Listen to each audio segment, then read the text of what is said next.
noches con todos. Me presento, soy Danilo González, asesor académico de la empresa Digitur. En esta oportunidad tengo el agrado de ser el moderador en este curso de cimentación fija, vigas de atado y vigas centradoras. Como sabemos, este curso está organizado por Digitur, empresa dedicada a la formación profesional en diferentes áreas como son administración, marketing, logística, seguridad industrial, derecho, entre otras. Digitur tiene como finalidad promover la formación profesional mediante estos cursos para contribuir al crecimiento y desarrollo profesional de cada uno de los peruanos. Como sabemos, este curso está a cargo de la ponente, de la arquitecta Verónica, ¿no? Magíster con título profesional en arquitectura por la Universidad Politécnica de Valencia, España. Cuenta con 10 años de experiencia como arquitecta en proyectos de edificación, urbanismo, paisajismo y rehabilitación. Asimismo, 10 años de experiencia como docente en centros privados de España y 3 años de experiencia como docente universitaria en Perú. Siguiente diapositiva. El temario de este curso se reparte en 4 puntos. El primero es modelamiento de vigas de atado y centradoras en CIPECAT. Como segundo punto tenemos verificaciones y comprobaciones de cálculo de vigas, diseño y detallado de vigas centradoras y vigas de atado. Y como último punto tenemos la edición de tablas de vigas, centradoras y de atado. Muy buenas noches, arquitecta Verónica. Ahora sí le brindo el pase para que pueda continuar. Hola, buenas noches, Danilo. ¿Qué tal? Bienvenidos a todos. Dime, como siempre, si se recibe bien la señal de audio y esas cosas. Sí, se la escucha bien. Bien, gracias. Bienvenidos a todos. Entonces, hoy tenemos un poco nuestra segunda sesión especializada en este campo de las cimentaciones, también vinculado esto con el CIPECAT, que vamos a ver una primera parte, que es el modelamiento de vigas de atado y centradoras en el CIPECAT, que al igual que la semana pasada voy a hacer una breve introducción para que tengamos una consideración general del programa y un breve repaso de las acciones principales y de los ítems principales con los que podemos trabajar en esta aplicación, que realmente CIPECAT es una aplicación BIM, como dice aquí, para el diseño, cálculo y dimensionado de estructuras para edificación y obra civil, sometidas a acciones horizontales, verticales y a la acción del fuego. Realmente es una herramienta que, como ya comenté el otro día, lleva más de 30, casi 40 años de existencia, que es una herramienta que apareció como apoyo sobre todo al campo de la ingeniería civil, pero fue ganando terreno en los distintos campos de la ingeniería y la arquitectura porque es una aplicación muy intuitiva y esa es una consideración importante porque es muy sencillo trabajar con ella y además de que es sencillo trabajar con ella, por ejemplo, os diré que nosotros en España cuando empezamos a utilizarlo hacíamos todos los cálculos referentes, los hacíamos todos a mano. ¿Y qué hacíamos entonces con el CIPECAT? Al principio el CIPECAT nos ayudaba a comparar esos datos que nosotros teníamos con los cálculos realizados a mano y ver qué solución nos daba el programa. Al final nos dimos cuenta de que el programa respondía mejor a ciertas variaciones, sobre todo del proyecto, porque lo hacía de una manera mucho más rápida y entonces lo que sí que nos permite hoy en día es que a partir de esos conocimientos generales que tenemos sobre construcción y estructura, es, como ya dije el otro día, comparar los conocimientos que tenemos básicos, ya no haciendo todos esos cálculos a mano, con el tipo, sobre todo, con el tipo de armado que nos da CIPECAT, ¿no? Entonces, lo que tenemos que tener en cuenta es que lo que vamos a hacer en este programa es introducir una serie de variables básicas como las dimensiones preliminares, los esfuerzos que actúan, los materiales que vamos a utilizar, qué calidad de concreto, qué calidad es de acero y vamos a generar posteriormente un modelado del producto que solicitemos. Realmente en este tema de cimentación estamos viendo solo cimentaciones y, por ejemplo, un pequeño breve comentario sobre lo que hicimos la semana pasada, que era el cálculo de una zapata centrada normal. Una de las consideraciones que hacemos, que es la que tenemos representada en esta imagen, es el hecho de que lo tengamos con vinculación exterior o sin vinculación exterior. Esta notación significa que nuestro nudo va a ser rígido o va a ser articulado. para que entendamos básicamente un poco este concepto, es que el nudo rígido se produce entre dos elementos y no permite el giro de uno de esos dos elementos con respecto al otro. Es decir, si se produce un desplazamiento, se desplazan los dos elementos por igual. Y sin embargo, un nudo articulado, es decir, sin vinculación exterior, permite que uno de los dos elementos gire independientemente del otro. Esta es la parte que veremos en las siguientes ediciones que tenemos, en la tercera y la cuarta edición, que es en la que estamos considerando un poco la cimentación elástica. Este es el concepto básico de estructuras para cimentación. Para cimentación no es tan elástico, porque realmente las cimentaciones tienden a ser rígidas, pero bueno, para que entendamos un poco los conceptos, así es como nosotros lo vamos trabajando.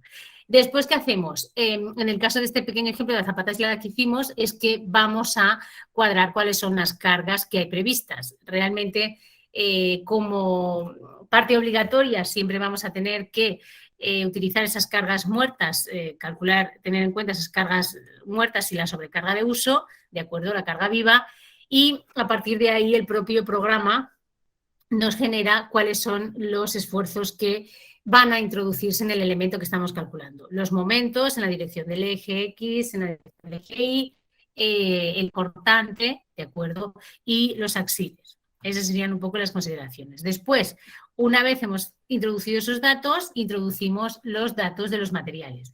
He de deciros que realmente el CIPECAT nos da de una manera ya predefinida o predeterminada una serie de características de materiales, como en este caso, por ejemplo, tenemos del concreto, del hormigón armado, tenemos un FC210, que es un hormigón estándar que utilizamos en construcción, y ahí es donde podemos dejar esas características genéricas o predefinidas que nos da el programa, o nosotros podemos ir modificándolas en función de nuestro proyecto o de nuestras necesidades, ¿de acuerdo?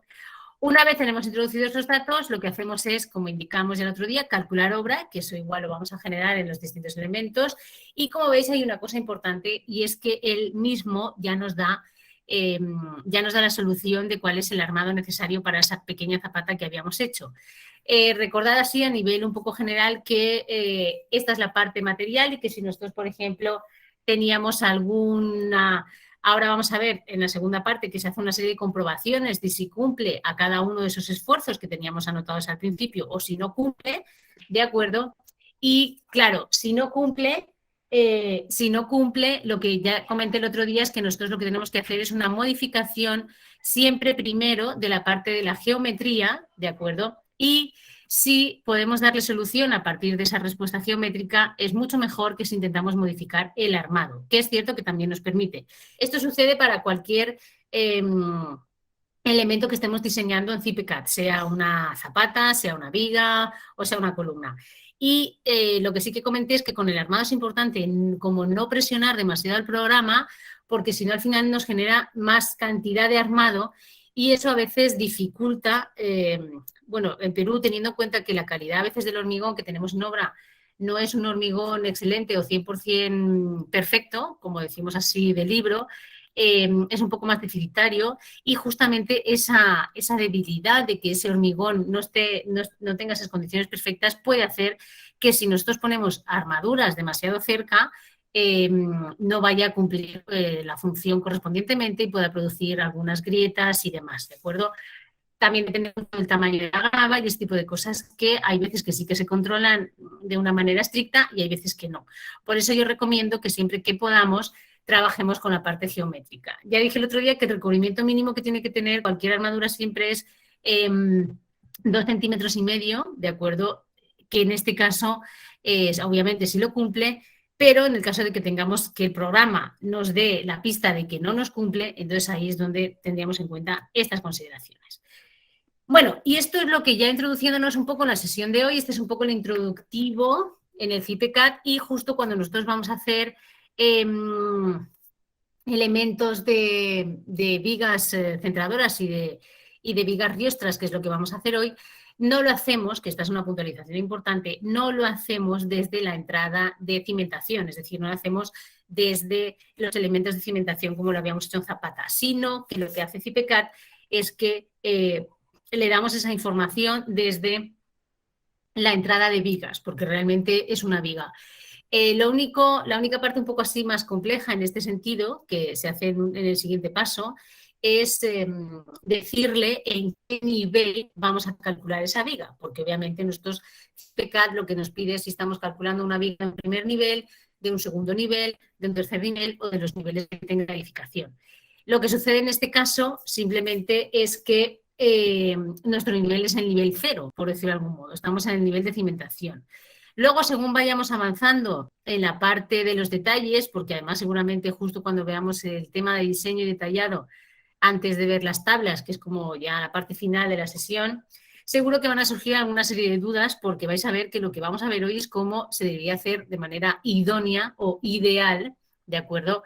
Una viga riostra y una viga centradora. Pero es cierto que algunas dudas ya surgieron la semana pasada. No siempre tenemos un nivel de apoyo en nuestra excavación de cimentación perfecto para hacerlo. Y, por ejemplo, aquí en Perú se hacen otro tipo de alternativas. Entonces, lo que vamos a ver hoy es como lo ideal, lo que tendríamos que hacer para que nuestra cimentación sea perfecta, ¿de acuerdo? Luego, cuando tengamos ya el espacio de dudas y demás, podemos ir conversando cuáles son esas posibles variaciones con las que podemos encontrarnos.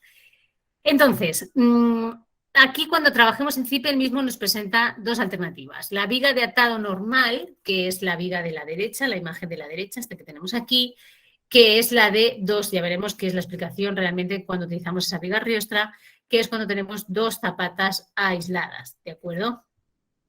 Y luego tenemos la opción de, como dice el programa, la viga cantilever o lo que nosotros también llamamos como viga centradora, que tiene la particularidad de que es una viga, digamos, como más potente porque se enfrenta a una excentricidad. Siempre utilizamos estas vigas centradoras cuando tenemos pilares en esquina o pilares medianeros, columnas medianeras. Entonces, eso genera una excentricidad. ¿Qué es una excentricidad? Una excentricidad es cuando nosotros tenemos, a ver si se aparece mi ratón, una excentricidad es cuando nosotros, por ejemplo, en este caso, en la imagen de la derecha, el eje de la zapata coincide con el eje de la columna. Y en la otra zapata igual. El eje de la zapata está alineado con el eje de la columna que le transmite la carga.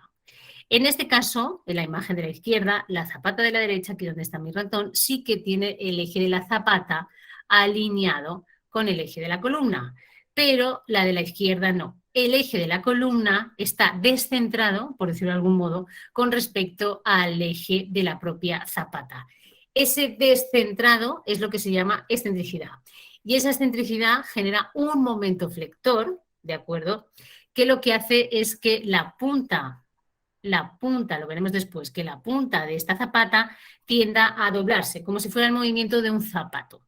Y entonces, ¿qué hacemos? Pues utilizaremos esa viga centradora para evitar ese movimiento, ¿de acuerdo? Entonces, esta primera opción es sencilla porque le decimos a CIPE si vamos a diseñar una opción o la otra opción. Y en función de ello ya vamos seleccionando.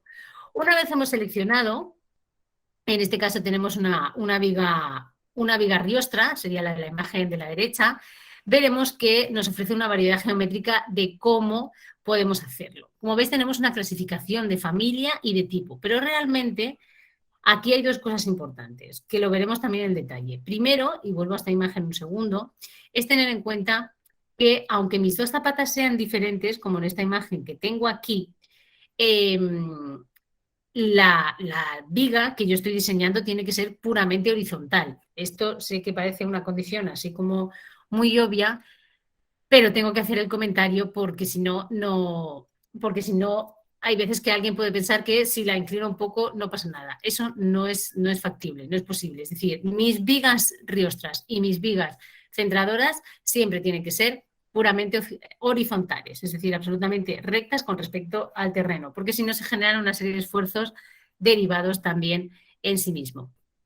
Entonces, ¿qué es lo que, cómo voy a determinar cuál es el tipo de viga riostra, que es una viga simple como la que tenemos aquí, luego veremos el detalle, que tenemos con ese armado general, esos estribos que los unen y esas cuatro armaduras, pues me lo va a dar el espesor que tengamos de la losa, es decir, de la losa de cimentación del elemento que hace de suelo, para que nos entendamos, ¿de acuerdo? Entonces, esa losa es la que por ejemplo, aquí aparece en esta imagen la imagen de que solo la seleccionada, solo está la viga sin el terreno, ¿de acuerdo? Esto significa que no tengo ningún elemento constructivo alineado, que es una condición un poco extraña porque siempre se va a dar. Lo ideal sería un poco esta situación, la segunda que tenemos al lado, que mi losa, ¿de acuerdo? Mi suelo sea por completo eso. Aquí hay variaciones porque en Perú, por ejemplo, tampoco se hace esta posición que os digo y realmente en Perú, por ejemplo, se utiliza más esta posición que tenemos. ¿Por qué? Porque lo que se hace después es lo que se llama aquí el piso y el contrapiso, que suele ser de un espesor menor al de la propia viga riostra. Eso ya son decisiones que nosotros vamos a tener que considerar sobre el terreno. Una vez hemos seleccionado ese elemento, ¿vale? Lo que tenemos que tener en cuenta es que estamos trabajando con la unión de dos zapatas aisladas, ¿de acuerdo? Y que vamos a tener que tener en cuenta que anteriormente ya habremos seleccionado cuáles son las características materiales de ese propio concreto y de ese hierro y además tenemos que tener en cuenta, que hoy no lo he comentado, pero la semana pasada sí le di bastante énfasis al hecho de que tengamos las características de nuestro suelo. Las características del suelo, nosotros al final las vamos de nuestro terreno, las vamos a introducir, como ya conocéis, a partir de la normativa que tenemos del Reglamento Nacional de Edificaciones, a partir de los factores de seguridad, ¿de acuerdo? Esos factores de seguridad vienen siempre básicamente dados por el estudio de mecánica de suelos que nos arroja cuáles son la composición y características de dicho suelo. En función de eso tendremos ahí unos factores que son los que están justo en esta imagen, que es el factor de corrección un poco dado en situaciones persistentes o en situaciones sísmicas o accidentales. La verdad es que, por ejemplo, nosotros en España, para nosotros las situaciones persistentes tienen un mayor grado que las sísmicas, pero, por ejemplo, en Perú tiene más importancia ese dato. Ese valor realmente al final está un poco en torno al 20% de todas las cargas que va a transmitir la edificación. Y es importante, súper importante, introducir estos datos en CIPE, además de los que ya hemos introducido sobre las cargas y las sobrecargas, porque hay veces que hay ingenieros que no los introducen. Es decir, que hay ingenieros que solo tienen en cuenta esas cargas muertas, esas cargas vivas para lo que es el propio cálculo. ¿De acuerdo? Entonces, yo sí que aconsejo que aquí, en cualquier cálculo que hagamos, tengamos en cuenta esa consideración de las situaciones persistentes y de las situaciones sísmicas o esfuerzos accidentales, ¿de acuerdo? Un esfuerzo accidental, por ejemplo, a veces también viene dado por condiciones de viento, de situaciones climáticas adversas, porque es verdad que esas cosas también las introducimos en la sobrecarga de uso, pero, por ejemplo, las acciones climáticas adversas no están consideradas como tales cuando viene, por ejemplo, un tifón o algún elemento de tales características, la norma no lo recoge, porque además es algo que sucede de una manera puntual. Justo estas consideraciones del terreno, este pequeño comentario lo hago porque CIPE también nos da una serie de características estándar de esas composiciones del terreno. ¿Qué pasa? Pues que este tipo de datos que nos da el kiloponio por centímetro cuadrado está bien, pero para mí a veces es un riesgo que pues los ingenieros van a tender a engrandecer. ¿Qué significa? Pues que nosotros en realidad lo que queremos es que nuestro terreno, donde va a cargar toda la estructura, sea un terreno bueno. ¿Por qué? Pues porque cuanto más deficitario le digamos al propio programa que es nuestro suelo, más condiciones nos va a pedir a cumplir con respecto a los esfuerzos que antes he dicho de los momentos, cortantes, el peso propio y demás. Entonces, digamos que hay veces que por encontrar una solución rápida, ciertos ingenieros tienden a considerar que tienen, por ejemplo, grava, arena densa y un poco de arena suelta y de limo. Y entonces, bajo esas condiciones, generan como una especie de composición genérica de un suelo en buen estado y lanzan ahí, lanzan esa información a CIPECAT para darla. Entonces, yo eso no lo aconsejo nunca. ¿Por qué? Porque por eso digo que en realidad yo puedo utilizar esto como recurso cuando tengo mi estudio de mecánica de suelos en la mano. ¿Por qué? Pues porque, mira, si estuviéramos en Europa, seguramente esto que estoy comentando ahora no lo comentaría, porque no es demasiado grave. y porque los suelos allí tampoco son como aquí, también os lo digo. Entonces, allí hay veces que tenemos suelos muy buenos, a veces otros menos buenos y otros un poco malos. ¿Qué pasa? Que a veces la normativa allí en el estudio de mecánica de suelos hay ciertos suelos en los que directamente, por el tipo de composición que tiene, no nos permite edificar. Sin embargo, y pongo un ejemplo muy sencillo de algo que puede suceder en Perú y qué sucede, sin embargo, yo en Perú puedo hacer una construcción con un asentamiento informal, como bien conocéis todos, que no tiene un estudio genérico de mecánica de suelos. Yo puedo hacer una vivienda informal, luego a través del catastro y de toda esa parte de responsabilidad que el Estado reconozca como mi propiedad esa propia edificación, y está bien, no hay ningún problema en eso, pero claro, nadie ha hecho previa a esa edificación un estudio de mecánica de suelo de ese terreno. Entonces, como podéis entender, las características que se pueden encontrar bajo estos tipos de suelos pues pueden ser muy variadas. Y vamos, seguramente algunas de ellas ni siquiera estén en esta lista, porque limos habría seguro, arcillas blandas también habría, y de repente con un poco de suerte me encuentro con arena semidensa o suelta y difícilmente me voy a encontrar grava, ¿de acuerdo? Entonces, por eso digo que la base para que aquí actuemos a conciencia y tengamos un criterio objetivo y correcto con respecto a eso, es tener siempre ese estudio de mecánica de suelos. Y sobre todo, si nos encontramos en una de estas situaciones que alguien nos sugiere, nos solicita nuestra ayuda como profesionales en estos tipos de asentamientos informales, solicitar un estudio de mecánica de suelos que nos arroje estas virtudes, o irnos a los casos más deficitarios con los terrenos un poco de menor calidad. Pero no es bueno, porque luego el programa nos va a exigir una mayor rigidez en los propios elementos estructurales, una mayor cantidad de armado y demás. Y eso, lo vamos a ver también, no siempre es bueno. Sobre todo lo veremos también en las otras sesiones que tengamos cuando trabajemos con elementos elásticos. Bien, vamos a ver nuestra segunda parte. Ese sería un poco todo lo que nos ofrece CIPECAD con respecto a eso. Después ya nos hace el modelado de la viga y demás, que lo vamos a ver después cuando tengamos el detallado del propio elemento. Una vez hemos introducido eso, él mismo nos genera ese modelado de los propios elementos. Vamos a ver ahora cuáles son las verificaciones y las comprobaciones de cálculo de las vigas. Y justo esto es lo que estaba comentando antes. Una vez hemos introducido todos esos datos, y este lo he puesto como una imagen genérica que recoge un poco todos esos pasos, CIPECAD ya nos permite primero trabajar o obtener una vista en sólido de cada uno de los elementos de la cimentación que tenemos, es decir, aquí tenemos las zapatas en azul y las vigas riostras centradoras las tenemos en verde, ¿de acuerdo? Y volveré a esta imagen justo después también cuando tengamos la explicación de ese tipo de vigas. Entonces, ¿qué es lo que es importante en este caso? Bueno, pues que ya me da el armado, como veis, de toda la edificación, en la imagen de abajo, me da el armado de toda la edificación y las condiciones que tenemos que ver.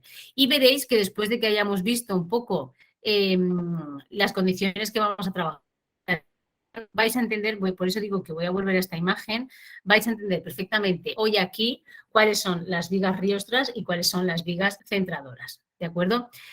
Además de eso nos arroja el diseño específico de la zapata aislada, que ya dije que no solo es importante para nosotros como técnicos y como profesionales, sino que también es muy importante para los operarios, porque hay veces que ellos saben perfectamente cómo cortar las armaduras, doblarlas y todo ese tipo de cosas, pero luego, por ejemplo, para evitar tener que estar mucho tiempo encima de ellos en obra, es mejor enseñarles una pequeña imagen referencial como esto y que decirles las distancias básicas que hay y listo. Entonces, en ese sentido, es mucho más sencillo. Y después aparece la parte de arriba, que justo es esta parte de la verificación de cálculos, que es la comprobación que nos hace CIPECAD de que, como veis en la parte de la derecha, dice en estado, dice cumple, cumple y cumple. Es decir, tenemos que cumple con respecto a CIPE la tensión media en situaciones persistentes, la tensión máxima, flexión de la zapata, cortante, compresión, peralte mínimo, etc. Esto es lo que antes estaba diciendo, que al final, con todas esas características que hacemos del propio suelo, los esfuerzos, los materiales, etcétera, nos dice si cumple o si no cumple. Y entonces, justamente es donde yo os abogaba a que si el propio programa me lanzaba que no cumplía, pues simplemente intentásemos modificar la parte geométrica más que la parte del armado, ¿de acuerdo? Entonces, este sería un poco el resultado final porque él mismo lo comprueba. Es que además, también es verdad que CIPE me deja seguir avanzando aunque me diga que no cumpla, pero claro, nosotros hemos de ser conscientes de que hay ciertas condiciones en las que no estamos cumpliendo. Pero justamente una de las facilidades del programa y que sea un programa tan intuitivo es el hecho de que una vez nos ha generado algo que no cumple, podemos volver atrás, modificar esa geometría, algunas condiciones de armado, volver a hacerlo y en 2 minutos nos vuelve a dar la solución de que hemos cumplido con ese respecto, con ese aspecto, ¿de acuerdo? Entonces, este es un resultado final un poco de toda esta parte, ¿de acuerdo? De esta parte inicial del CIPECAT. Pues ahora tendríamos el break. Es que la segunda parte de hoy es un poco más densa. Danilo. Sí, bueno, vamos a entrar a un pequeño break de 5 minutos para descansar un poco en este caso y también poder compartirle algunos puntos que tenemos pendientes. El primero de ellos es el tema del registro. Voy a colocar por el chat el link de registro para que todos puedan marcar y llenarlo, en este caso, para nosotros poderles compartir todo este material. Cuando comento material me refiero a la grabación del curso y también a las diapositivas. Bueno, otro de los puntos en los cuales hemos tenido bastantes preguntas por parte de los participantes es el tema de la certificación. Este curso de diseño de cimentaciones tiene una certificación opcional. Esta certificación tiene un precio de 75 soles y un certificado por 16 horas académicas. A las personas interesadas en esta certificación se les va a agregar 3 beneficios más. El primero de ellos es el ingreso al aula virtual con todas las clases grabadas y el material complementario de todas las clases de este curso de diseño de cimentaciones. Otro beneficio es que se le va a asignar un correo institucional Office 365 por todo un año y también lo que son descuentos especiales para futuros cursos en este caso. En esta diapositiva, para las personas interesadas en la certificación, pueden ver aquí nuestros números de cuenta en BCP, YAPE, Caja Arequipa y BBVA. Una vez que se realice el pago, el comprobante se debe enviar al correo informes@dicitur.edu.p o en este caso a la persona que los atendió por WhatsApp. Vale, gracias. Bien, vamos a ver nuestro tercer apartado, que es el más denso un poco de la sesión de hoy, que es el diseño detallado justo de las vigas centradoras y de las vigas de atado. Lo más importante de esto es que vamos a hacer como un poco la explicación de todo el concepto, su funcionamiento y el detalle constructivo, que es justamente lo que CIPECAD nos da. Entonces, por eso justo antes estaba comentando que una vez hayamos visto este punto, cuando volvamos a la imagen del punto 2, ya vais a ser capaces de distinguir cuando tenemos una viga de atado, una viga riostra o cuando tenemos una viga centradora. En primer lugar, tenemos que tener en cuenta una consideración muy importante y es que tanto las vigas centradoras como las vigas riostras aparecen porque en las zapatas aisladas tenemos una condición, una necesidad más que una condición de transmitir cargas y de todos los movimientos sísmicos y sobre todo de los movimientos laterales. Entonces, la zapata aislada necesita esa viga de atado para ayudar a la transmisión de carga de los nudos medianeros, sobre todo, y de esos esfuerzos horizontales que se pueden dar. En realidad, el primer caso que tenemos es el de las vigas riostras, que es como el que tenemos en la imagen, que son las zapatas aisladas arriostradas, y las riostras son unas vigas de concreto, hormigón armado, que decimos nosotros, encargadas de enlazar las zapatas. Su misión, como dice aquí, es evitar los corrimientos relativos entre las zapatas y absorber cargas horizontales. ¿Qué sucede? Que esta es una de las condiciones más normales que nos podemos encontrar en los terrenos. ¿Por qué? Porque se puede dar por tener un terreno heterogéneo, eso significaría que, por ejemplo, la zapata del fondo tiene un asentamiento quizás mayor que esta zapata que tenemos en la línea opuesta o esta que tiene a su lado, y entonces ese asentamiento que puede tener mayor o ese movimiento que puede tener mayor una zapata que otra, digamos que no es bueno que se haga de manera individual o independiente y por lo tanto utilizamos estas vigas riostras para equilibrar un poco esos movimientos. No dejan de producirse, es cierto que no dejan de producirse esos movimientos, pero nos ayuda a equilibrar el comportamiento de la estructura en general, no solo el comportamiento de una sola zapata. También puede darse porque tengamos condiciones de alto grado sísmico, como ya hemos comentado, o por otras condiciones dadas que pueden producir una serie de esfuerzos laterales, como puede ser que nuestro terreno, nuestro estrato resistente donde apoya la cimentación sea correcto, pero de repente en alguna condición lateral tengamos algún flujo de agua o algunas condiciones laterales o, por ejemplo, ciertas cargas de viento, algunas condiciones, imaginaos alguna de las condiciones cerca del mar y demás, y entonces para evitar posibles fluctuaciones que se pueden dar en las propias zapatas a lo largo de su vida útil, utilizamos estas vigas riostras, ¿de acuerdo? Vamos a ver después una imagen también de que el atado puede ser unidireccional o bidireccional en función del grado sísmico. Esta consideración, por ejemplo, de ser unidireccional la hacemos nosotros en Europa, en zonas donde no tenemos, comparado con Perú, no tenemos prácticamente ningún riesgo sísmico. Entonces, nosotros sí que es cierto que algunas edificaciones solo le hacemos un atado o en una sola dirección y eso ya, digamos, amortigua, ayuda en la transmisión de todas las cargas, pero no lo hacemos bidireccionalmente. Yo sí que aconsejo que, tratándose de Perú, una zona de alto riesgo sísmico, siempre utilicemos ese atado bidireccional en las dos direcciones, puesto que nunca sabemos qué tipo de sismo nos va a venir, porque todos no son iguales, y ya no solo la intensidad del mismo, sino que es una de las cosas que, por ejemplo, nosotros en Europa no sucede prácticamente nunca, que es el hecho de que tengamos réplicas. En Europa puede haber algún pequeño sismo, pero es muy difícil que haya réplicas. De hecho, no hace muchos años, en algunas de las zonas que tenían un grado sísmico más importante, por ejemplo en España, como la ley no nos obligaba del todo a tener en cuenta ciertas consideraciones, hubo réplicas consecutivas de varios sismos y la verdad es que afectaron mucho al tema de la edificación. Justamente aquí esas réplicas las tenemos varias veces al año y esas condiciones sísmicas se dan continuamente. Por lo tanto, siempre el consejo es que tengamos estas vigas riostras en las dos direcciones. Como concepto general de cómo trabajan los esfuerzos, que es justo lo que va a distinguir el comportamiento de una viga riostra con una viga centradora, tenemos el hecho de que estas vigas trabajan prácticamente a tracción y compresión. Por lo tanto, tienen un armado simple, que es justo como la imagen que hemos visto antes de que se lo tengo armados en las 4 esquinas de la viga. Ese armado puede ser, no significa que el hecho de que sea simple no significa que no sea importante, porque sí que es verdad que ese grosor de esa propia armadura en el propio CIPECAT es en el que tendríamos que ir viendo cuál es el que nos arroja.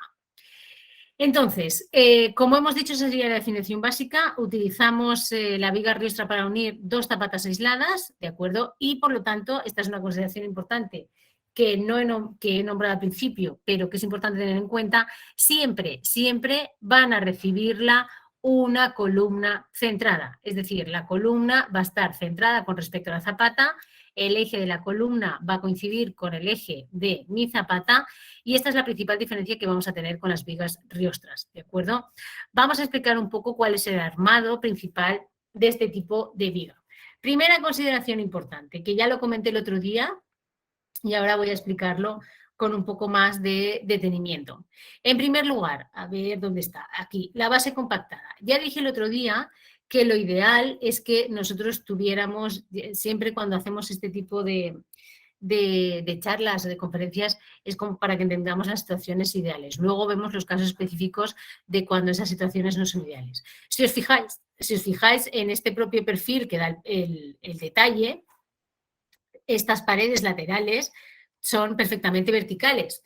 Eso significa que mi terreno es de buena calidad y que cuando yo voy a pasar la máquina excavadora, prácticamente esa pared me queda vertical. Esa es la condición por la que veis que esta altura de la zapata no es demasiado grande, aunque ya he dicho que siempre estaríamos sobre los 70 o el metro de distancia bajo el suelo, teniendo en cuenta que no se cuenta en esa profundidad, ya lo dije el otro día también, toda esta capa vegetal que siempre se retira de todos los terrenos. Estamos ya hablando del terreno puro. Es más, esta altura al final me la va a arrojar también el estudio de mecánica de suelos, que es el que me va a decir dónde está mi sustrato resistente. ¿De acuerdo? Nosotros, una vez tenemos localizado ese sustrato resistente, Entonces ahí lo que hacemos es utilizar una base compactada. ¿Qué es una base compactada? Pues una base compactada es una grava compactada, básicamente. Esa grava compactada a nosotros nos viene muy bien, que el otro día alguien puso una duda sobre el tema del agua y demás. Esa base compactada viene muy bien justo para temas de humedad, condensaciones que se pueden producir en el interior, algún nivel freático que pueda pasar por ahí, etcétera, etcétera. Pero sobre todo hay una cosa a la que me ayuda muchísimo y es a nivelar la cota de contacto de toda mi cimentación con el terreno. Y esa es una condición importante. Y de hecho, este trabajo es como más, ¿cómo diría? Como más estricto y tiene que ser de verdad como más preciso, mucho más que a veces otros comportamientos que tengamos o el tipo de las armaduras y demás. ¿Por qué? Pues porque cuando se producen diferencias entre esos niveles es cuando yo puedo tener asentamientos diferentes en las zapatas y es lo que no quiero. Una vez tenemos eso, ya sabemos que utilizamos el hormigón de limpieza que tiene que ser como mínimo de 10 centímetros. ¿Qué es un hormigón de limpieza? Pues un hormigón no perfecto, es decir, un hormigón con una grava así más básica, una arena, vamos, el hormigón sin que esté armado. Al final, nosotros en España le ponemos prácticamente la misma calidad que en el otro caso. Y después, lo que hemos de tener en cuenta, y esto sí que es una anotación importante, es que nosotros todo esto que vemos en la imagen lo vamos a armar de una sola vez, justo hasta aquí, hasta el nivel donde va a comenzar el pilar, que es lo que en Perú llamamos columna, ¿de acuerdo? Entonces en España le llamamos pilar. Fijaos, y lo vamos a hacer toda la vez, es decir, vamos a empezar colocando el armado de las zapatas, el inferior, después este vertical, plas, plas, plas, ¿de acuerdo? Y ojo, que esto es importante, y esto es un poco lo que a veces dificulta el armado en obra, porque justamente en mi viga riostra, que es esta de aquí, si os dais cuenta, los estribos están más cercanos en la parte central y están más separados en la parte lateral. Eso es justamente porque la confluencia, digamos, de esfuerzo se produce justo en esa parte central y no en los extremos que ya está la propia zapata. Entonces, por lo tanto, se utilizan unos pocos menos estribos. Pero si os dais cuenta, la armadura de la propia viga riostra atraviesa todo la armadura de la columna. Y esta es una consideración importante, ¿vale?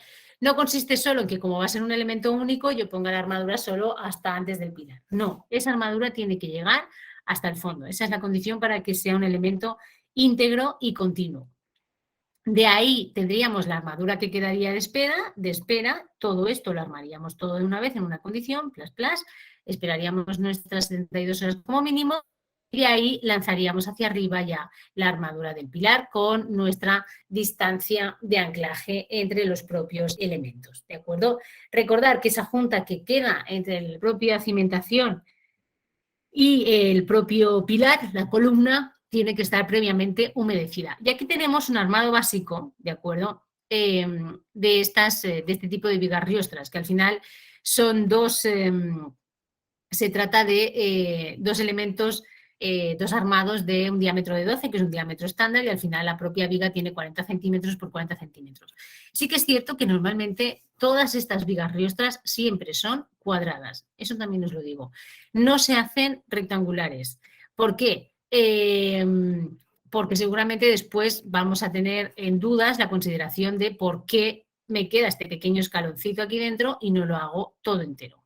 Pues mirad, hay una condición un poco por la deformación de los elementos y es la siguiente. Y es que digamos que desde el punto de vista estructural yo quiero que la columna con mi zapata siga trabajando por sí misma, la otra columna con mi zapato también siga trabajando por sí misma y la viga sea un elemento que se encargue, justo como he dicho antes, de equilibrar estas condiciones de esfuerzos horizontales o de sismos y demás. Y sin embargo, si este escaloncito de aquí en medio no estuviese y todo fuera un armado continuo, entonces ya no tendríamos una viga riostra, tendríamos una condición de una zapata combinada, por ejemplo.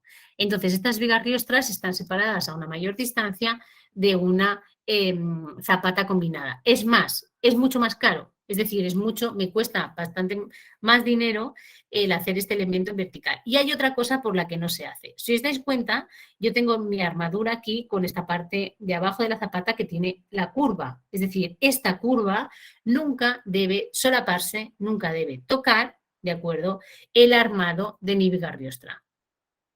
Ya dije el otro día también porque surgió una duda y lo comento y de nuevo, que esta es la condición ideal, que mi terreno siempre no me va a dejar hacer este escaloncito perfecto, ¿de acuerdo? Lo que pasa es que sí que es verdad que, por ejemplo, si el propio terreno me hace un hueco general todo unido, nosotros en España lo que sí que hacemos es que este hormigón de limpieza que también le colocamos a nuestra viga riostra, lo hacemos un poco más alto. Entonces, en vez de 10, lo hacemos de 20. Y por lo tanto ya tengo un nivel diferente para la viga y un nivel diferente para la zapata, que eso es lo que a mí, a nivel de esfuerzos que se van transmitiendo entre unos y otros elementos, me importa. ¿De acuerdo? Entonces, esa es un poco la condición general de por qué ese elemento es más pequeño y no lo hago del mismo espesor que tengo la zapata. Porque si no es como que unifico demasiado los elementos y no quiero eso tampoco. Porque la briga riostra no está diseñada ni preparada para transmitir esfuerzos o cargas verticales. Esto también lo digo. Es decir, no se encarga para nada de transmitir esfuerzos que vengan de las columnas. ¿De acuerdo? Y si yo lo unifico, pues de repente le estoy dando más importancia a la que tiene y el armado tendría que ser distinto. ¿Vale? Estas eran un poco las condiciones. Y aquí quería mostraros un pequeño ejemplo de una distribución. Esta, por ejemplo, la que aparece en la imagen de la izquierda, es una distribución típica que nosotros podemos hacer en España. Es una zona de sismicidad baja o media y fijaos que al final no es una, ¿cómo os diría? No es que estemos solo arriostrando en una dirección, es decir, no solo estoy arrostreando en horizontal o en vertical, ¿de acuerdo? Si os dais cuenta, lo que se hace es una combinación de las mismas. Es decir, no hago un completo enmallado, un arriostrado como tenemos en la imagen de la derecha, pero dejo algunas libres, ¿de acuerdo? Mirad, esta condición se hace en las zonas de sismicidad baja y media, pero en algunos casos en Perú deberíamos utilizarlo no para no producirse un atado, sino, ya lo comentaré en las próximas sesiones que tenemos la cimentación flexible, para que por lo menos si trabajamos con este esquema de sismicidad alta, que no todas las uniones sean absolutamente rígidas y que por lo menos tengamos una unión articulada, que es realmente lo que, por ejemplo, se hacen en los grandes edificios en Lima cuando utilizamos los disipadores de energía. Un disipador de energía al final es una combinación de un nudo articulado con otro elemento que absorbe una mayor cantidad de energía por esa transmisión, por esa vibración que transmite el sismo. ¿De acuerdo? Entonces, Perú, para seguir un poco la comparativa, para Perú en cualquier caso estaríamos hablando de la imagen que tenemos en la derecha. Y bien, ahora vamos a hablar de lo que es el funcionamiento de la viga centradora. He cogido esta imagen porque, aunque es una imagen técnica, es decir, es una imagen ya estructural de cómo se reparten y cómo trabajan los esfuerzos, que es lo que nosotros utilizamos, por ejemplo, allí para estudiar y luego para calcular, como os decía antes, a mano, cuando hacíamos, como veis la imagen es un poco vieja, cuando hacíamos a mano esos cálculos, pero me ha parecido porque al final es de esas cosas que se te quedan y es un poco de esa manera en la que recuerdas un poco más el comportamiento de un elemento o de otro.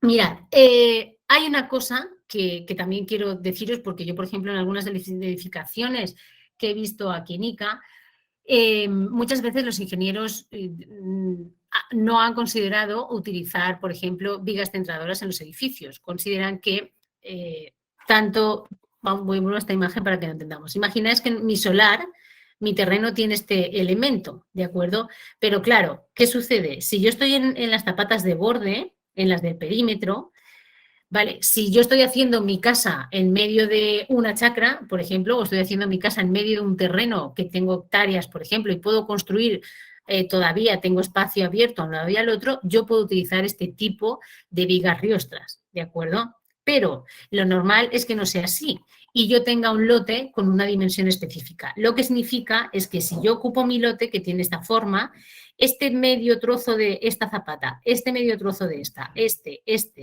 y los demás no son míos, no son de mi terreno, son del terreno del vecino. Por lo tanto, yo he de respetar ese límite. ¿Qué hago? Convierto esa zapata en una zapata bien de esquina o en una zapata medianera, como esta que tenemos de aquí. El eje, entonces, del pilar, como he dicho antes, está en una posición diferente, ¿de acuerdo?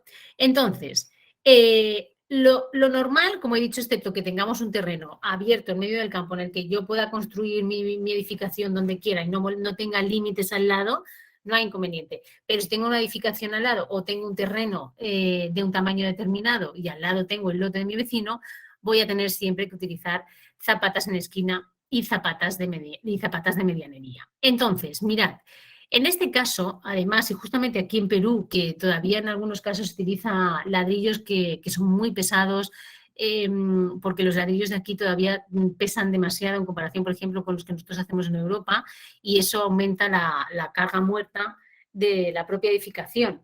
Entonces, justamente el utilizar la viga centradora ayuda también a la transmisión de cargas de esos muros de medianería. Por ejemplo, aquí en Ica muchos todavía se siguen construyendo con el quincón, que además es un elemento muy pesado.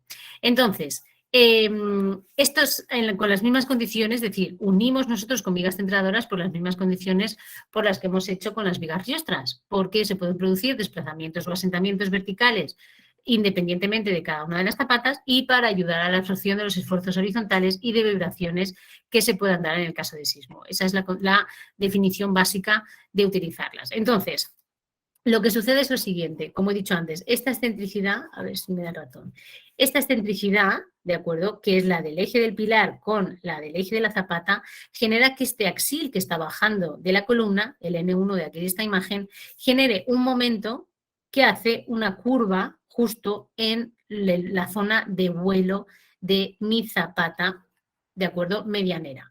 ¿Qué es lo que hace? Que justamente todo este trozo de aquí, que está más alejado de donde apoya el pilar, si yo no utilizase esta viga centradora, por ejemplo, y no pusiera nada, lo que pasaría dentro de un tiempo cuando esto asentara es que esto giraría, ¡pium!, empezaría a doblarse. Como he dicho antes, como cuando caminamos un poco, pues se doblaría literalmente como si estuviésemos caminando. Se produciría una deformación de este tipo.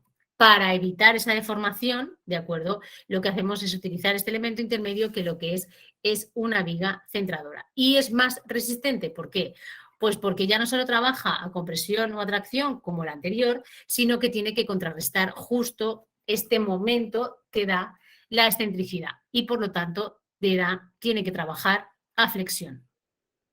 Y al trabajar a flexión vamos a ver que las condiciones que se dan es que necesita un armado superior, ¿de acuerdo?, que se encargue de equilibrar ese momento que está generando un nuevo momento flector. Este tipo de zapatas, este tipo de vigas, perdón, nos los podemos encontrar. Y esto lo comento porque en la imagen solo aparece una zapata medianera y una zapata centrada. Ok, perfecto. Y de hecho, si os dais cuenta, tienen dimensiones distintas, no hay inconveniente, solo que los ejes, tanto de la viga centradora como de los pilares, de las columnas, sí tienen que estar centrados. ¿De acuerdo? Entonces, se puede dar entre dos zapatas medianeras. Por ejemplo, aquí en Ica hay veces que el lote es muy pequeño y solo hay 4 metros, por ejemplo, de ancho de fachada. Entonces yo ahí tendría una zapata medianera de un lado y otra zapata medianera del otro lado. Y en medio utilizaría una viga centradora. Ojo que esto al final podría ser, bueno, al final es más caro una viga centradora, tiene más armado y por lo tanto tiene un mayor costo que la viga riostra. También se puede dar esta viga centradora con un elemento en esquina, de acuerdo, una zapata en esquina y una zapata medianera o una zapata en esquina y una zapata aislada. Es decir, las combinaciones son múltiples. La condición es que una de esas dos sea o una zapata excéntrica, de acuerdo, que es como la que tenemos aquí de medianera, o una zapata en esquina. Sí, vamos a ver ahora cuál es el detallado de este tipo de viga.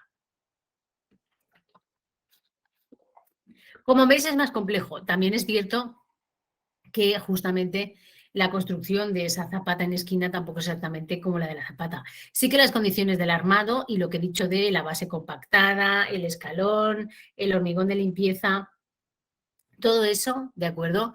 Tiene las mismas consideraciones que ya he comentado. Pero la diferencia justamente es esta. Si os dais cuenta, tenemos aquí sí que el estribo está cortada porque la longitud puede ser variable. Hay un estribo vertical que ya no está más junto en la parte central y más separado cuando se acerca a la columna, sino que ya tiene la misma separación, ¿sí? Y lo que se añade es esta de aquí, que es la que está arriba y es, uy, se me fue, estaba apretándolo, es la que está arriba y es la que gira. Entonces, esta de aquí, que es la, digamos, la grande, este armado es el que se encarga de absorber ese momento flector generado por esa excentricidad. ¿Qué sucede? Que como tenemos de un lado una zapata excéntrica y del otro lado una zapata centrada normal, ¿de acuerdo? No es necesario, como veis está este armado superior, no es necesario que llegue a girar con respecto a la otra columna. Simplemente consideraciones que hemos de tener en cuenta, que ya hemos visto antes, es que mi armadura sí atraviese, ¿de acuerdo?, toda lo que es el armado que va a conectar mi zapata con mi columna. Esas son las únicas condiciones, ¿de acuerdo? Entonces, más o menos al final va a ser lo mismo, sí, solo que vamos a tener esa armadura superior, que es esta que tenemos aquí abajo en el corte, este armado superior, que va a ser de mayor tamaño, y ese armado inferior, que sí que va a ser el estándar en ese caso. Si os dais cuenta, esta viga ya no es cuadrada. Entonces, esta viga ya no es cuadrada, sino que es rectangular, porque justamente esta condición de que sea rectangular permite que absorba mejor esos esfuerzos a flexión, ¿sí? Y además que ayude también en el anclaje de esta armadura superior, que es la que entra sobre esa zapata excéntrica. Entonces, además de tener en cuenta cuáles son los tipos de zapatas a las que tenemos trabajando la viga riostra y la viga centradora, es importante también tener en cuenta cuál es su detalle y sobre todo también cuál es su corte, cuál es su sección, que es la manera en la que nosotros lo vamos a trabajar. Después, como siempre, igual, esto se hormigona todo de una, toda la parte de la zapata con la propia viga, de ahí quedaría vista esa armadura que vaya a permitir ese solape con la armadura que yo tenga del pilar. Recordad siempre que la armadura de la columna o del pilar va por dentro de la que viene saliendo de la zapata, esa condición es importante, ¿sí? Y tener en cuenta lo mismo que he dicho antes. Aquí sí que se puede dar un caso, ahora que tenemos una viga centradora que es rectangular, que este escaloncito de aquí desaparezca. Mirad, en este caso no sucedería nada porque como la viga, siempre he dicho que antes que esto, es decir, que no todo, digamos, quede dentro, porque si no, digamos que estamos uniendo demasiado lo que es la propia viga con la propia zapata y eso es lo que tampoco queremos. Entonces, digamos que tenemos unos ciertos límites entre que todo este elemento esté solapado o no. También os digo que bajo una condición de un terreno malo, por ejemplo, pues lo haríamos todo. Es decir, si mi terreno no me permite hacer eso, lo que os he dicho antes, como mucho puedo hacer un hormigón de limpieza continua abajo y en la parte donde tengo la viga subirle, ponerle otra capita de hormigón de limpieza para separarlo un poco, ¿de acuerdo? Y habrá veces que no podamos hacerlo y tengamos que unificarlo todo, pero lo correcto, lo ideal es que esa viga siempre esté por la parte de arriba, siempre conecte el elemento por la parte de arriba porque es justo donde físicamente se producen los esfuerzos para que sean contrarrestados, ¿de acuerdo? Bien, vamos a ver ahora nuestra última parte, que es la edición de las tablas de vigas centradoras y de atado, que es una alternativa que nos da también el propio CIPECAD.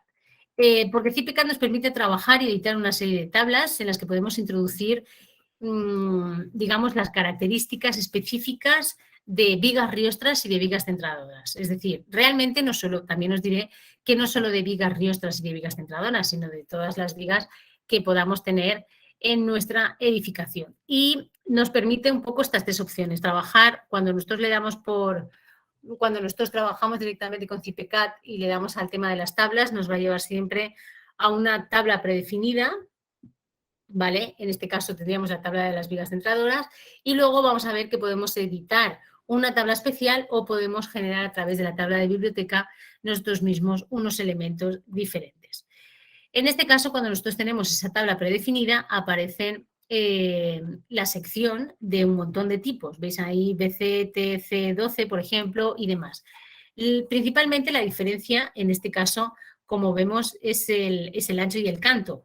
Pero la ventaja del CIPECAD, además de trabajar con estos elementos, es que nos permite conocer ya cuál es el armado superior y el armado inferior y la cantidad de estribos y los estribos con los que vamos a utilizar.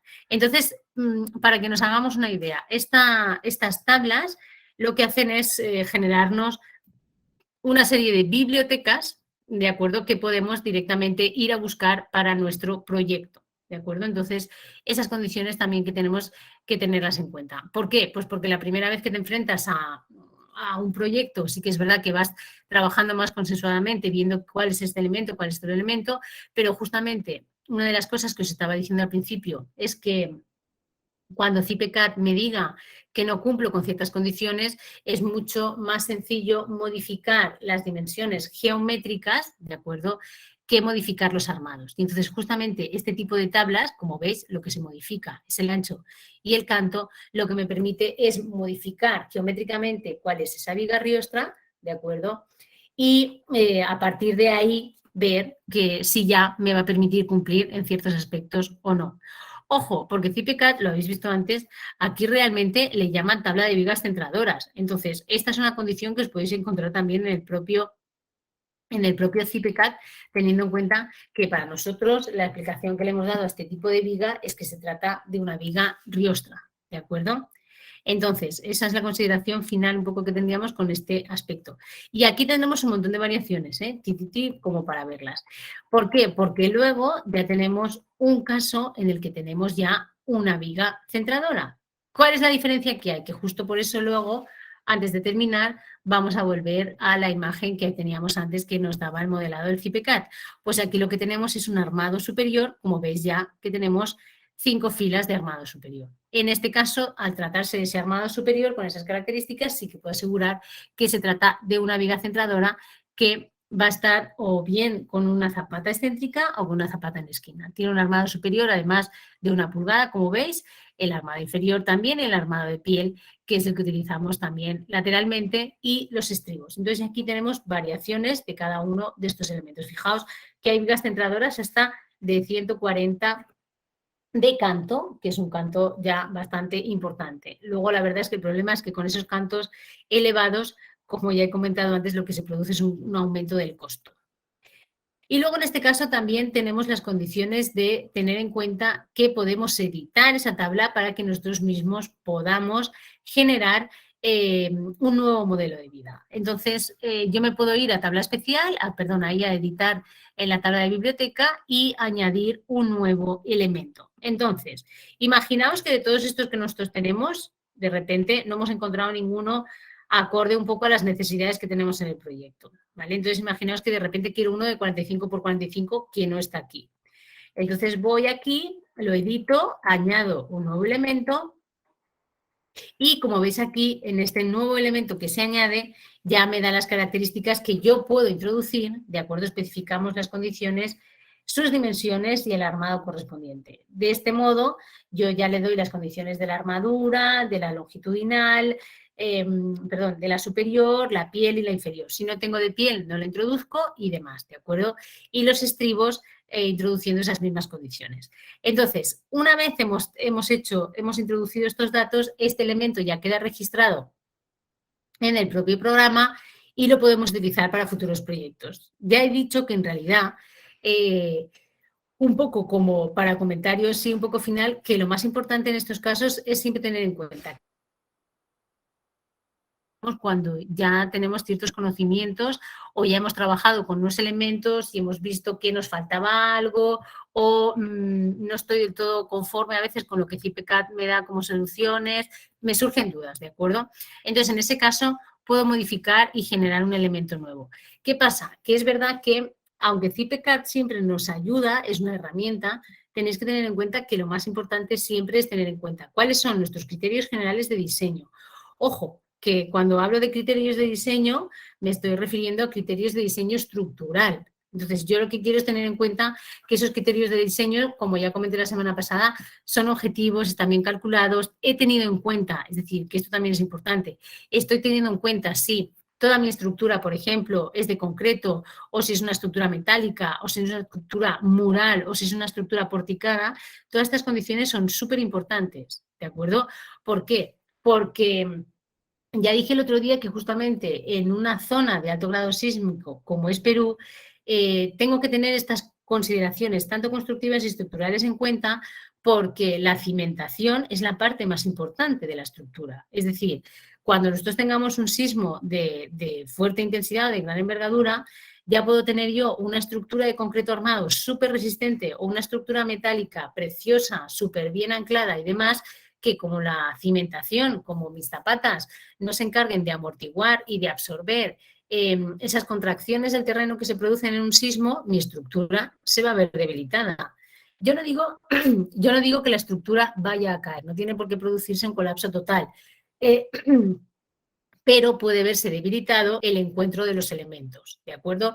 El encuentro entre una columna y una viga, el encuentro entre la propia columna y mi cimentación, etcétera. Y no solo eso, sino que esa debilidad que puedo encontrar en la unión de esos elementos estructurales se puede dar también no en la parte estructural, sino en la parte no estructural, que son, por ejemplo, los muros y los tabiques que nosotros utilizamos dentro de las edificaciones para compartimentar. Esos elementos son los que primero sufren después de que se producen fallos en la cimentación. Por lo tanto, yo siempre aconsejo que consideremos que tan importante es la estructura que tiene la propia edificación como la unión con la cimentación, y que la cimentación es la parte más importante en este caso. Es decir, si la cimentación está bien hecha, estamos comprobando todas estas consideraciones que os he dicho, tanto las que nos arroja el CIPE como las consideraciones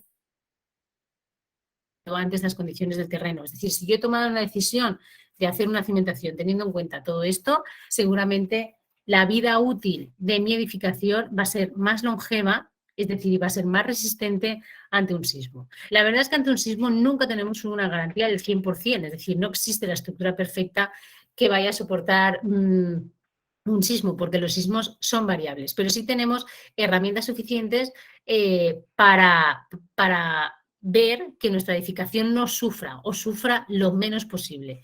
Y ese sufrir lo menos posible es el que tiene que ver un poco con todas estas consideraciones finales que os estaba comentando. ¿De acuerdo?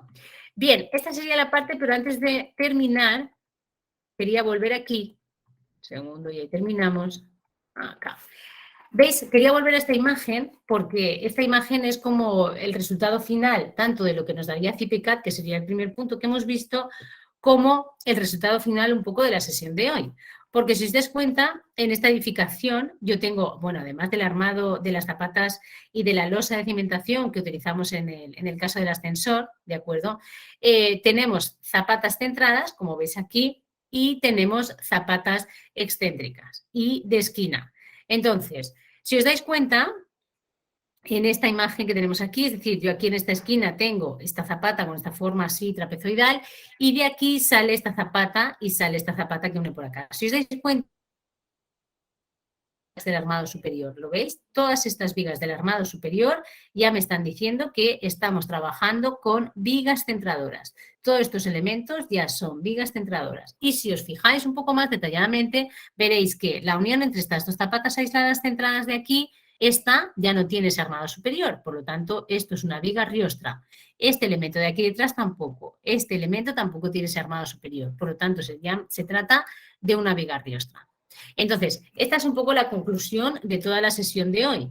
Y no solo eso, sino que a veces, también por el nombre que nos puede arrojar el propio programa, como estábamos diciendo antes, del cantilever y demás, da igual el nombre que le pongamos, porque justamente así en nombres, que hay muchas cosas que en España nombramos de una manera y en Perú son de otras, pero lo que importa es que nosotros sepamos distinguir un tipo de viga de otro tipo de viga, que conozcamos cuáles son las consideraciones que tienen cada una de ellas, y que luego, fijaos que se nos presenta una imagen de estas características y nosotros con un golpe de vista, después de lo que hemos visto hoy, seamos capaces de distinguir cuáles son los dos tipos de vigas que hemos estudiado. Y ahora sí, con eso, Danilo, habríamos terminado hoy. Sí, entramos a la sección de dudas o consultas y justamente en el chat tenemos ya varias consultas. Voy a comenzar a leerle la consulta de Jaime Poma, que nos comenta: en el gráfico se observa una zapata y viga de arriostre superficial próximo al nivel del terreno. En caso fuera a una profundidad de cimentación mayor, ¿cómo se conectaría o se daría la continuidad sobre la viga de arriostre con los sobrecimientos para el asentado de muros? Claro, esa es una de las cosas que, por ejemplo, pasa aquí? Que yo tenga, por ejemplo, la zona... Es que, claro, que tengamos el sustrato resistente en un estrato más inferior, por ejemplo, a unos 80 o a un metro de distancia, y entonces ahí a lo que me refería era que en ese caso lo que haríamos es que sí que es verdad que lo aconsejable es que digamos, la viga riostra sea cuadrada, pero si no puede ser, es decir, si hay mucha diferencia entre la profundidad resistente de la zapata y de lo que tengamos por arriba, lo que hacemos es que esa viga riostra sea rectangular, es decir, que sea un poco inferior. ¿Qué pasa? Hay veces que también, es que claro, esto es justo lo que estaba diciendo cuando explicaba lo de los niveles. Yo realmente, para que nos entendamos, podría hacer una viga riostra por debajo del terreno de mi suelo. ¿Me explico? Es decir, imaginaos que tengo el suelo a un nivel, entonces yo realmente puedo, y de hecho en varios países de Latinoamérica se hacen por debajo y en algunos casos se hacen también hasta por encima del nivel para no aumentar demasiado la profundidad. Pero la intención, pero claro, tengo que excavar más. La cosa es que se puede hacer, tenemos varias soluciones. La intención, por ejemplo, es que, por ejemplo, la viga riostra no esté a 1 metro de distancia de contacto de donde está la zapata, porque no está diseñado para eso, porque si os dais cuenta, a ver, aquí está el detalle. Si os dais cuenta, aquí en el detalle, está de acá. Si os dais cuenta en el detalle, la intención es que esta viga no esté demasiado separada de esta profundidad. Yo trabajaría con esta intención de intentar hacer esta viga riostra, como he dicho, rectangular, y si no, lo que estoy diciendo es que nosotros podríamos hacer esa viga riostra en una zona intermedia, lo que sucede es que entonces ya no estaría nuestro suelo a ese nivel, sino que nuestro suelo estaría por encima. Más o menos esas serían soluciones que podríamos adoptar. También os diré que en terrenos que son complejos, en otros países, que en Ecuador, por ejemplo, o en Colombia, la viga riostra no se hace aquí abajo y se hace aquí arriba. Es decir, la viga riostra se hace arriba y se une entre pilares. Lo importante es que controlemos un poco esas distancias. Ya os digo que las distancias, si son más de 60 o de 80 centímetros entre la viga riostra y donde toca el fondo de la zapata, más o menos eso serían un poco dimensiones, distancias un poco de referencia. Ok, tenemos otra consulta por el chat, en este caso a ver, de Victoria, nos pregunta si las vigas de cimentación se colocan en esa forma, ¿también trabaja frente a asentamientos o solo trabajaría como conexión? Que en ese caso las vigas riostras solo están diseñadas para trabajar como conexión y las vigas centradoras, como son, digamos, un poco más resistentes y es un diseño, digamos, más característico, sí ayudan, sí pueden ayudar en la transmisión de las cargas de muros medianeros o de muros interiores. Pero tendríamos que considerarlo justo en la parte inicial que hemos visto, tendríamos que considerarlo en la sobrecarga de uso y en la carga muerta, cuando nosotros estamos introduciendo los datos en el CIPECAD. Genial.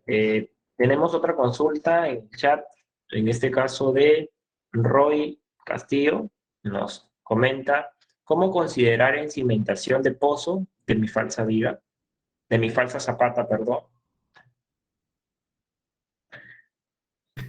Claro, es que ahí es donde a veces podemos tener discrepancias, porque cuando nosotros hacemos una falsa zapata, no consideramos el armado tal y como hemos visto nosotros en el detalle. Entonces, no podríamos, eso sí es una cosa que tenemos que tener clara. Cuando nosotros utilicemos una viga riostra o una viga centradora, hemos de tener unas condiciones de armado similares a las que hemos visto en los detalles de hoy. Porque si no, lo que se va a quebrar es la zapata. Es decir, vamos a hacer el supuesto de que hago una falsa zapata y de que, por eso justo estoy diciendo de las distancias entre los elementos, y que ese doblado, no tengo, por ejemplo, estoy haciendo como dijimos el otro día, una cimentación ciclópea con rocas y demás, y de repente le voy a hacer mi viga riostra. La viga riostra me va a ayudar cuando haya, es decir, va a hacer la competencia de ayudarme cuando haya sismos y demás. Lo que pasa es que el hecho de que armadura no se una con armadura, esta es la consideración que quiero que tengáis en cuenta, armadura de la viga riostra o armadura de la viga centradora no se una con armadura de la zapata y que es la que conecta con el pilar, con todo el resto de la estructura, si esa unión, ese empalme no se produce, lo que va a hacer la armadura de la viga riostra es romper, producir una especie de esfuerzo, un momento flector pequeño, pero un momento que va a hacer que la propia zapata en la parte superior rompa. Entonces, como condición sine qua non, que armadura de viga, armadura de zapata y armadura de pilar estén conectadas.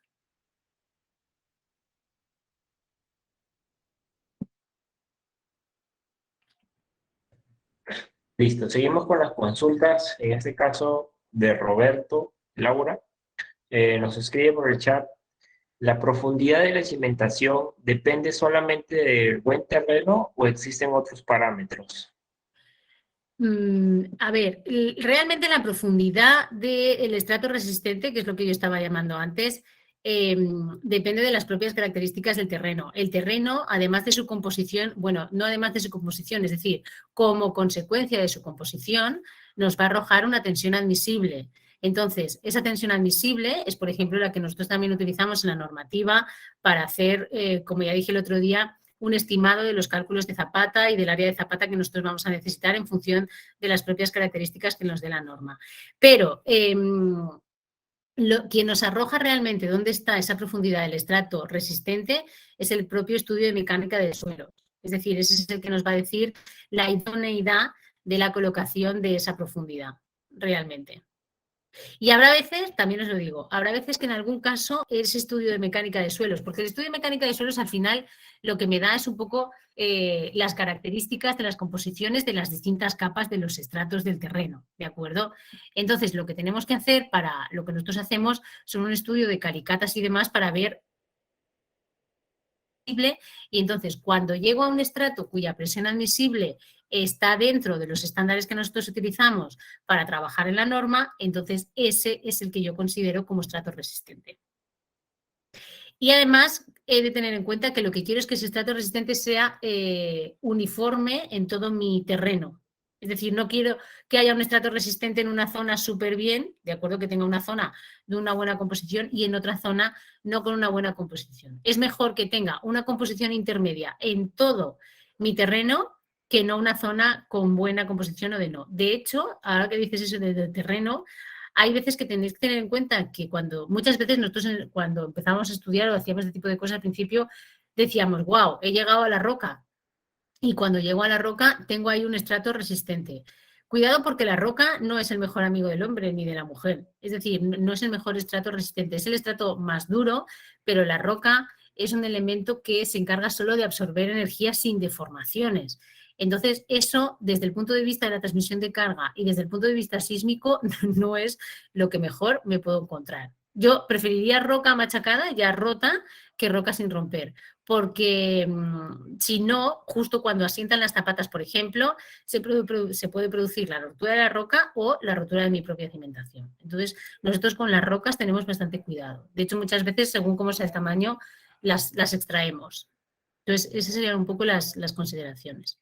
Lo ideal es que más o menos ese estrato de media calidad sea uniforme en todo el terreno, justo para evitar el asentamiento independiente de las zapatas. Ok, muchas gracias, arquitecta. Tenemos otra consulta de José Bernardo. Nos escribe: arquitecta, buenas noches. Quisiera saber por qué en algunas casas hay zapatas con doble armadura y hay zapatas con una sola armadura.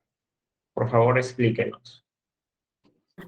Claro, sí, eso lo estuvimos comentando el otro día. Ya dije que la zapata con una sola armadura en una sola dirección es como que absorbe parte de esos elementos flectores.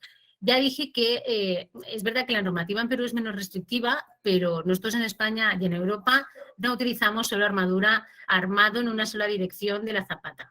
Mirad, normalmente vamos a hacer un supuesto. Imaginaos que tenemos un terreno perfecto, ideal, una grava así intermedia, debajo de mi grava tengo arena, no tengo limos, no tengo flujo de agua. Es decir, tengo un terreno que el estudio de mecánica de suelos me ha arrojado que es de muy buena calidad y además estoy en una zona de grado medio sísmico, ¿de acuerdo?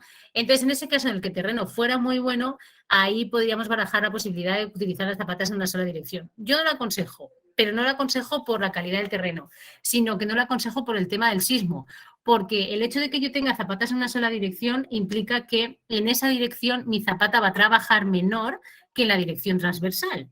Entonces, los sismos, como todos sabemos, trabajan en todas las direcciones del espacio. Así que es mejor colocar, aunque sea menos armadura más separada en ambas direcciones, que mayor cantidad de armadura o una sola armadura en una sola dirección. Entonces, lo ideal es que esté en las dos direcciones. Si nos encontramos en una sola dirección, es que se la están jugando un poco o tenemos una posible deficiencia en la transmisión de cargas en una dirección. Ok, seguimos con las consultas. Tenemos otra pregunta de José Acedo. Nos comenta, ¿será recomendable compactar las zapatas con afirmado en caso el suelo sea arenoso?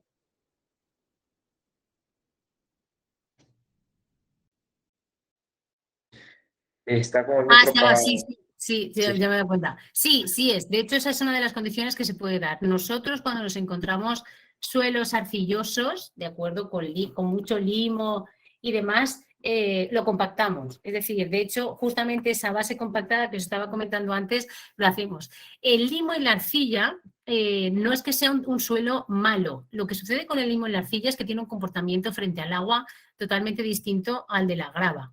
Entonces, hay limos y arcillas con características, digamos, de permeabilidad o impermeabilidad importantes que de hecho son buenos para ciertos tipos de terreno. ¿Qué pasa? Que cuando el limo y la arcilla se llena de agua, se convierte en un fango, en un barro. ¿De acuerdo? Entonces, imaginaos, es como cuando llueve y pisamos barro. ¿Qué pasa? Pues que nos resbalamos y nos caemos. Es así, no hay resistencia al rozamiento. Entonces, ¿qué pasa? Pues que los suelos y los terrenos, es decir, que nuestra estructura y nuestra cimentación es exactamente igual. Entonces, yo nunca quiero apoyar literalmente una zapata sobre un limo, sobre una arcilla, porque si hay un ascenso por capilaridad de agua o una filtración de agua, ese limo y esa arcilla va a convertirse justo en el ejemplo que estoy diciendo.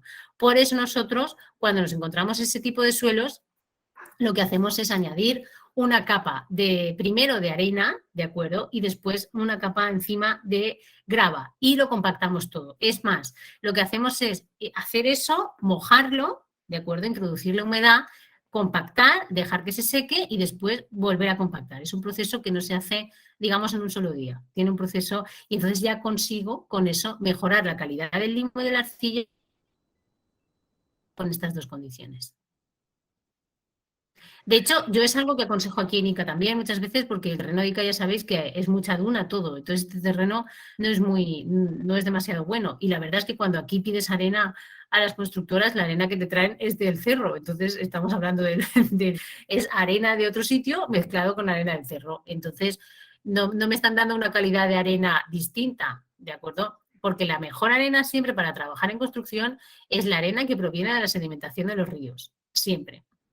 Entonces, por eso les digo que la mezclamos con confitillo, por ejemplo, o la mezclamos con otros elementos, la mojamos y la compactamos. Hay que buscar un poco alternativas en función de las localizaciones donde nos encontremos. Eso sería. Ok, gracias. Tenemos otra consulta en el chat. Nos colocan en los muros de contención, ¿cómo actúan las zapatas? ¿Cómo, Daniela? ¿Me la puedes volver a repetir? Claro, en los muros de contención, ¿cómo actúan las zapatas?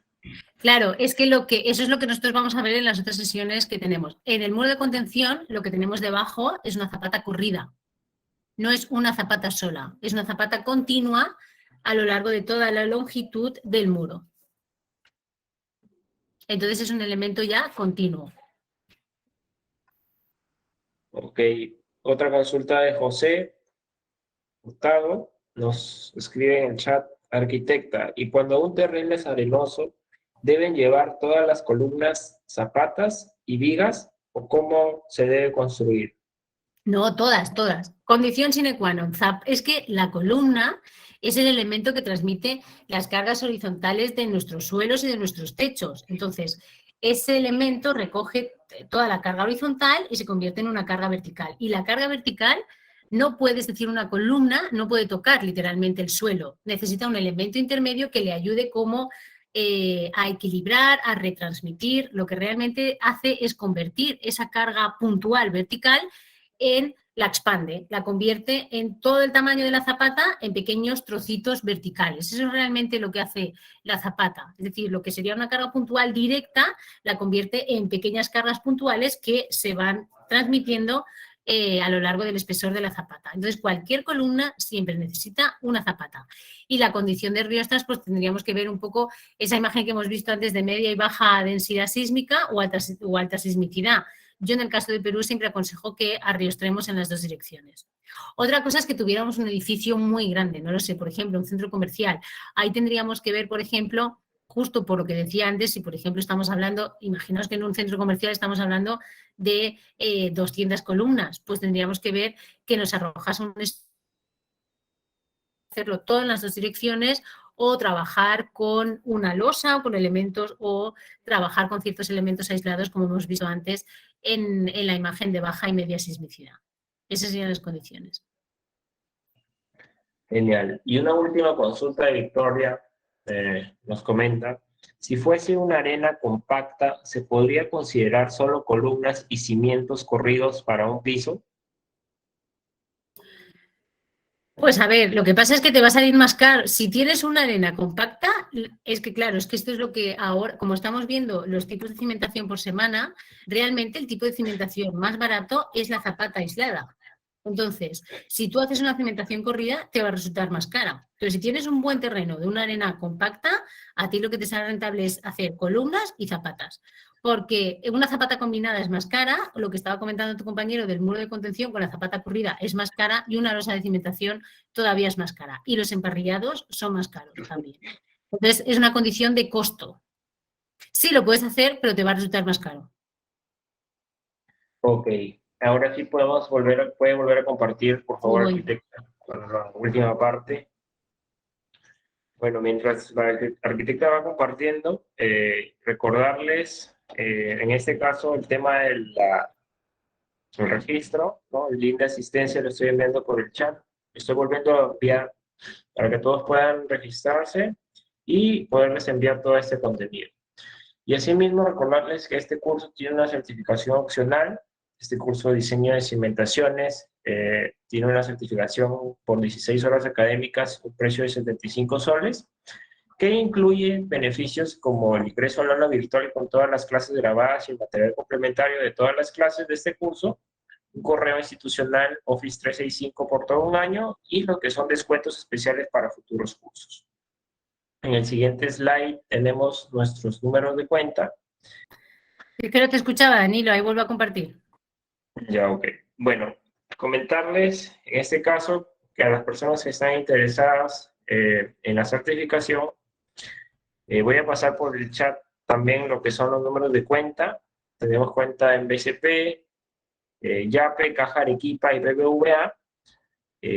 Para las personas que estén interesadas, voy a enviar esta información por el chat para que puedan guardarlo.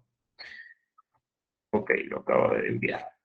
Bueno, y también recordarles el tema del link de registro que ya lo compartí. Y bueno, hemos llegado a la parte final de este curso de diseño y cimentaciones. Agradecer en este caso a la arquitecta Verónica por el contenido brindado el día de hoy y también agradecer a todos los participantes que están conectados en la sala, ¿no? No sé si quiera dar unas palabras de cierre, arquitecta.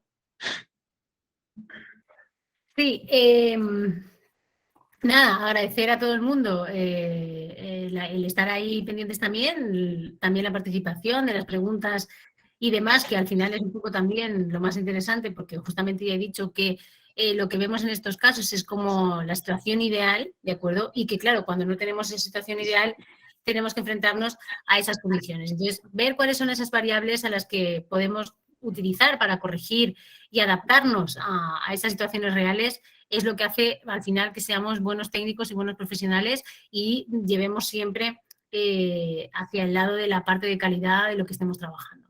¿De acuerdo? Eso sería todo. Muchas gracias a todos. Buenas noches.